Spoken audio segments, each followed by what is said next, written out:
তো ভয়াবহ বিপদ। এখন বিরোধী দল যে এটি বাংলাদেশের রাজনীতিতে নতুন না, তবে বলবো যে জামাত ইসলামী তো 2 মাস পরে সরকারকে হুঙ্কার দিয়েছে। অতীতে যারাই বিরোধী দলে ছিল, সেটা আওয়ামী লীগ বা বিএনপি, তারাই কিন্তু নির্বাচনের ফলাফলের পরদিনই কিন্তু হুঙ্কার দিয়েছে। এবং এনসিপির আহ্বায়ক নাহিদ ইসলাম যে প্রশ্নটি তুলেছেন যে বাংলাদেশের ইতিহাসে 2 মাসে কোন সরকার এতটা অজনপ্রিয় হয়েছে কিনা, সরকার কি এতটাই অজনপ্রিয়? এখন বিরোধী দল তো এই সরকার যে জনপ্রিয় এটাই তো স্বীকার করে না। তারা তো বলেন যে ইলেকশন ইঞ্জিনিয়ারিং মাধ্যমে বিএনপি ক্ষমতায় আসছে। তারা তো আর অজনপ্রিয় হওয়ার প্রশ্ন আসে না। যে দলটি জনপ্রিয়ই না, জনগণই যাকে ক্ষমতায় আনে। ইলেকশন ইঞ্জিনিয়ারিং হলে বিরোধী দল কি সেই ইঞ্জিনিয়ারিং এর বাইরে থেকেছে? বিরোধী দল তো মনে করে যে ইলেকশন ইঞ্জিনিয়ারিং এর মাধ্যমে তাদের ঠকানো হয়েছে, তাদের হারানো হয়েছে, বিএনপিকে জেতানো হয়েছে। আবার বিএনপি মনে করে যে তারা যত আসন পেয়েছে এর চেয়ে আরও বেশি আসন পেতেন যদি ইলেকশন ইঞ্জিনিয়ারিং না হতো। দুই পক্ষই যখন ইলেকশন ইঞ্জিনিয়ারিংয়ের কথা বলছে তখন হচ্ছে জনগণের প্রতি এক ধরনের অনাস্থা।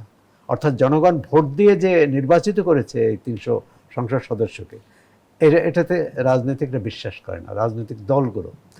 আসলে এই মাঠে যে প্রতিদিনই মেঠো বক্তৃতা দেয় এবং সেটা ধরে যদি আমরা আলোচনা করি এর শেষ হবে না, এর কোনো মীমাংসা পাওয়া যাবে না, এর কোনো ফল পাওয়া যাবে না। কথা হচ্ছে যে বিরোধী দল, যেটি রনি ভাই খুব বলছে যে সরকার তো শুধু সরকারি দল না, বিএনপি না, সরকারি দল বিরোধী দল মিলে।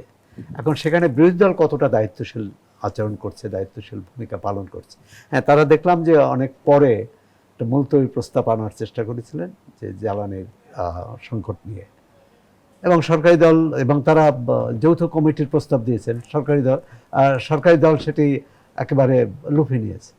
তারা 5 জন কমিটি করে দিয়েছে যে এখন তো তারা করুক, তারা সুপারিশ করুক, পর্যবেক্ষণ করুক, কী হচ্ছে তারা আলোচনা করুক।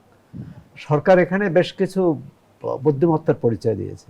বিএনপির এক একটি জামাত ইসলাম বা বিরোধী দল এক একটি বিষয় আনে এবং সেটা সরকার দৃষ্টিটা অন্যদিকে সরাতে সক্ষম হয়েছে। বিরোধী দলের যে প্রধান, এই যে দৃষ্টি অন্যদিকে সরানোর কথা বলছেন, আমরা বিগত সময়তে এমন পুরনো সংস্কৃতি দেখেছি, এই বাস্তবতা দেখেছি না। পুরানো এখন কোনটা জরুরি? যেমন এই মুহূর্তে জনজীবনের সমস্যার সমাধানটা জরুরি। জুলাই সনদ নিয়ে তো 1 মাস পর আলোচনা করলে এটা চলে যাচ্ছে না। আবার সরকারের মধ্যেও এই ধরনের এই মনস্তত্ত্ব কাজ করছে। যদি আমরা এটা বাস্তবায়ন না করে পারি, যদি বিচার বিভাগের যে স্বাধীনতার কথা বলা হচ্ছে সেটা যদি কোনো রকম বিলম্ব করা যায়, সাংবিধানিক প্রতিষ্ঠানগুলো বা রাষ্ট্রীয় প্রতিষ্ঠানগুলোর করার ক্ষেত্রে যদি সরকারের একচ্ছত্র আধিপত্য থাকে, এটা ক্ষমতাসীন দলের চাওয়া, এবং তারা তাদের নির্বাচনী ইশতেহারেও বলেছে এবং জুলাই সনদে অনেক ক্ষেত্রে আপত্তি জানিয়েছে। এখন মূল ঝগড়াটা কি? বিএনপি বলছে আমরা যেখানে সই করেছি যে জুলাই সনদে সেটা বাস্তবায়ন, সই করা জুলাই সনদ তারা বাস্তবায়ন করবে এমনটি বলছে।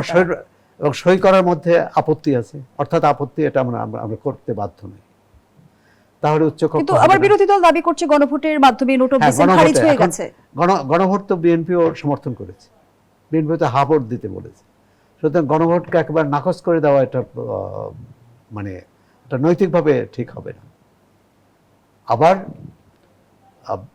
বর্তমান বাস্তবতায় জুলাই সনদ কিংবা গণভোট নিয়ে রাজনৈতিক দলগুলো দ্বৈত রাজনীতি করছে কিনা সেই প্রশ্নটি রাখছি আপনার কাছে। বিরতির পরে এসে আমি আপনার কাছে আবারও ফিরছি।